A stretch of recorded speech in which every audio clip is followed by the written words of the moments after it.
So my name is Ed Covert. I have been doing cybersecurity since the mid to late 90s. I started out in the US Navy doing signals intelligence work, and from there progressed into desk side support and network support, network engineering, server security engineering. And then in 1997, or no, excuse me, 1999. No, it was 1997. I got my first real security job working with a government agency doing cybersecurity, and it just progressed from there. I got my CISSP in 1999. So I have one of those low 4-digit numbers. Worked for 20 years or so as either in the government or as a contractor to the US government. Got out of that in the mid 2010s and worked my way into global banking. And then from there, I now work at Warner Brothers Discovery as the Director of Risk Assessments and Testing. So we do application security testing for the range of applications that deal with Warner Media data or applications that process that data. And we also do third-party vendor risk management. So we're looking at the vendors that utilize our data that we interact with to make sure they're meeting our security requirements. So my original goal as a child was to be an astronaut. And then that, as all things with childhood do, sort of morphed into being a Secret Service agent. Really wanted to be a Secret Service. Obviously, I did not become a Secret Service agent. So as I started getting into more of the IT world and coming out of sort of the background of an intelligence stuff that I'd learned in the Navy, it sort of drew me, and I became consumed with how do we secure things and why do we secure things, and how does that solve at the time the mission, the military mission or the government mission, and now into business purposes and business drivers. So it has become my passion over the last almost 30 years. But my backup plan, if I'm being honest, is if I wake up one morning and decide that this is not the job for me anymore, I've lost my passion and drive for it, then I'm going to get one of those hot dog push carts that you see in New York City street corners, and I'm just going to sell really great kosher hot dogs. But so far I haven't reached that point, because I still wake up every morning and go, wow, they let me do this. This is fun. I enjoy it. It's a complex set of problems, and it requires complex thinking. At least sort of the areas that I'm involved with. I mean, there's some basic stuff that just make sort of common sense. But as you get farther into enterprise security architecture and security strategy, you start asking different questions. Instead of where do we put our firewall, the question then becomes, why do we need a firewall to begin with? What is it? What business purpose are we trying to serve by having a particular device? And that all goes back to how you tie security controls back to business need, business drive. Don't know that anybody coming into this field automatically says, well, what's the business rationale for doing X, Y, and Z? That is something you learn to ask over time. I certainly didn't start out asking that question when I came in. I came in, learning how to program Raptor firewalls and that sort of thing, right? So there's nothing wrong with coming in and being super technical or understanding the technical means in which you do your job. I think the key, though, is to challenge yourself and expand your understanding of the purpose of cyber as you get further along in your career. You always want to know who your customers are, in the very vaguest of sense. But what I have always taught my more junior members of staff when they come on board is security is a function of the business. We serve the business. We don't just lock things down because we like to lock things down. We do it because there's a legitimate business or mission need to do it. And so having a sense of what that mission or business need is and what it is you're protecting. Is it intellectual property in my case, movies and scripts and actor pay scales and all that kind of stuff? Or is it nuclear codes? Or is it financial information because you work in a bank? Having an understanding of what it is you're protecting is always important, but you gain that over time. And that's sort of been my secret, is learning to get more and more involved with what the business is trying to achieve, so then we can make better decisions to benefit the business, because we serve them, we exist for them. I mean, when I started, and we'll use the CISSP as a sort of a baseline example. When I started studying for my test in early 1999, there were 10 domains, and I think they've since collapsed down to 8. My recommendation would be to get a list of those domains. And they're all over the place. And you don't even have to pick the ISC squared domains. You could go to the NIST, National Institute of Standards and Technologies, and pull up their cybersecurity framework, and it's got 5 major functions and a couple dozen sub functions under that. But find a list that sort of breaks it out in a way that makes sense for you, and just start doing some basic research on, when we say policies are important, well, what does that mean? How do you what is involved with writing a policy and managing a policy and implementing a policy? Or when we say having an incident response plan that's been tested and built in real time, or used, so it can be used in real time, start doing some research. What does incident response look like? What are the components of an incident response plan? If you look at the SANS Pickerel model, right? Prepare, identify, contain, eradicate, recover, and lessons learned. What does that model mean? So it's spending not a lot of time, but sort of getting a taste for it. And if you're in one field in cyber, let's say you're an incident responder, but SOC tier 1, sitting in an operations center somewhere. If you have that knowledge that says these are the other domains, and I like being a SOC analyst, let's say, but God, I really think I'd be good at policy analysis. Ask to do some policy work. Go to the policy shop and say, hey, can I spend a couple hours a week shadowing, or just to get a taste, make sure that's really something you want to do. So be open to it. We spend a lot of time in this business very tech focused, right? We chase the blinky lights, as I call it, which is great. We need that ability. We absolutely need to be able to do that. The technology is changing constantly. We need to stay abreast of it. But I fear sometimes we are letting the other sets of controls overshadow the tech. For instance, right? There's basically 3 core sets of controls in the world. There are technical controls, firewalls and IDSs and all the processes that go along with those, ACLs and network routers and things like that.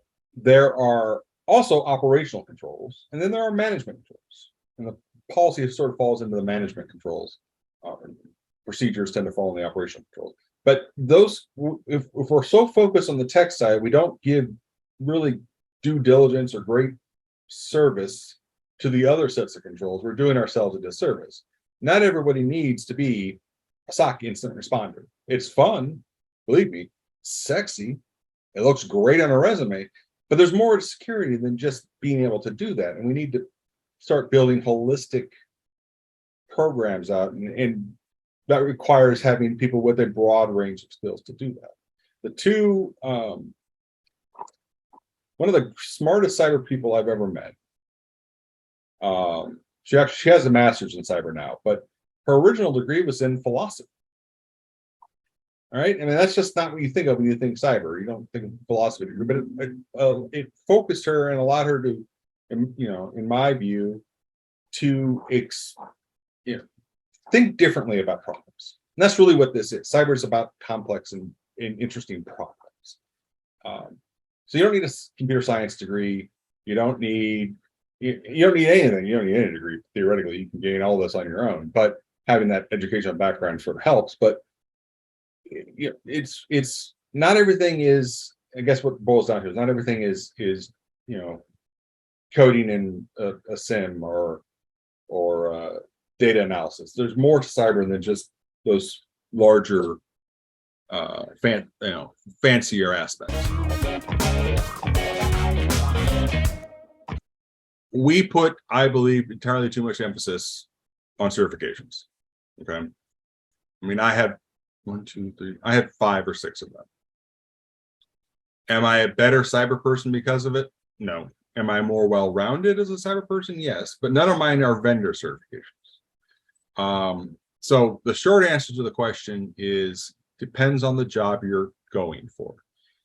If you're going for a job that is in an environment that is heavy in AWS or heavy in Azure, yes, a certification in AWS or Azure will probably be tremendously helpful. If you're going for a tier 1 SOC position, I don't know that a cyber leadership certification is the best choice. Something a little more grounded like a Security Plus or the SANS GSEC Security Essentials course that they offer is probably a better choice. So if that sounds like a wishy-washy answer, I apologize, but it is greatly dependent on the position that you're going after. There's not going to be a one recommendation for everyone sort of approach. So for me, migrating to work from home due to the pandemic was not a huge deal. Typically in the IT world, we don't actually need anymore and haven't for a number of years to be physically in front of our machines or physically attached to our servers or our networks. So that wasn't a huge deal for me. In terms of how we continue to get information, it's making sure you're tied into the right data sources, that your company has the right data sources. So if you're a SOC analyst, for instance, if you can access your Splunk instance or your SIEM instance from anywhere in the world, you have all the data that you need to do that particular job. If you've got threat intel feeds coming in, pumping data into your threat analytics, it doesn't matter where you sit. The data is already there. I think the bigger question that we've run into with this sort of thing is working from home is great, right? You don't have to wear pants and all that sort of stuff. But we are still a social species. We still want that physical human interaction that you only can get by physically being present with somebody, not just over a camera like we are now. And so that is the challenge. And I don't have a good answer for it. I've been going into the office usually 2 times, sometimes 3 times a week for the last year and a half. And I don't have to. I live 15 minutes away from my office. I could very easily just sit here in my home office and do Zoom calls all day. But for me, it felt visceral. I needed to physically be back in my office and touch my stuff and make use of all that. Plus, I want to see my colleagues. I want to visit even the ones that I work with that aren't cyber, right? I mean, the work that I do very much involves application developers and the business units and things like that. And I have great relationships with those. I want to see those people. Now, a lot of them moved away to work remote, but a lot of them have started to come back, particularly here in LA. And I think that's the bigger problem. And unfortunately, it is outside of my area of expertise to how to solve it. It's more of a psychology issue. But at the same time, you got to do what works for you. It's important. These have been trying couple of years on the mental health front. And I think it's important that everybody recognize that and take what they need to make sure they can function.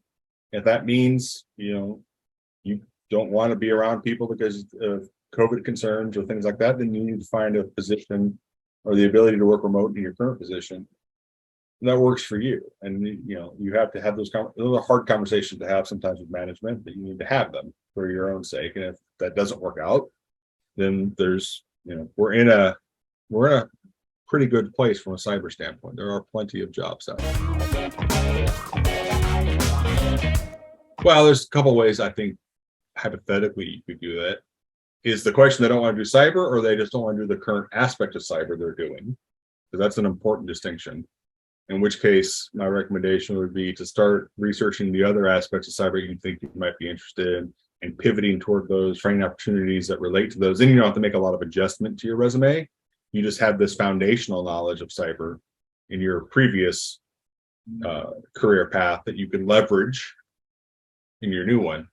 If you want to be like me and suddenly decide that one day you're just not going to do this anymore and you're going to push cart hot dogs for a while, not that I'm doing that, but that's my backup plan, as I said. I don't know there's a graceful way to do it. I think sometimes it's just best to do it, right? Just make that leap and say, you know what, this is not for me. I want to go do underwater basket weaving or whatever it is that you're passionate about. Use that skill that you've learned in terms of not just the technical skills, but the soft skills, right? How you interact with people and how you respond to events and what you've done through changes and things like that, and understanding all that, and then applying that to whatever your new chosen path is. This took me longer to figure out than I care to admit, but we all have in my view, a responsibility to extend our ladder, our corporate ladder behind us, as well as, rising in front of us. So not everyone's had the opportunities that I've had. And so my sort of thought process is let's bring some people along, right? And the best way to do that is to get involved in some of these local communities. Like if there's an Osaka chapter, join it. If there's an OWASP chapter, join it. If there's a meetup, join it. But it gets you into the community and it gets you engaged, particularly if you're more junior in your career, if you're just sort of starting out. It gives you access to people that you wouldn't normally get access to because of corporate hierarchies and that sort of thing. But then there's people like me who've been doing this a while who get access to young talent and fresh ideas about how the world works. And that's all important, that exchanging of sort of generational data. My own children are in their 20s now, and they certainly see the world much differently than I do, and much differently than I did when I was in my 20s. So I think getting involved at that level, at the community level, one, you feel great about yourself because you're giving something back to the community that you work in. That's, you're volunteering your time, your resources, your energy. But it also gives you the opportunity to learn new things. That's vitally important. If we're not learning constantly, we're sort of dying on the vine, in my view.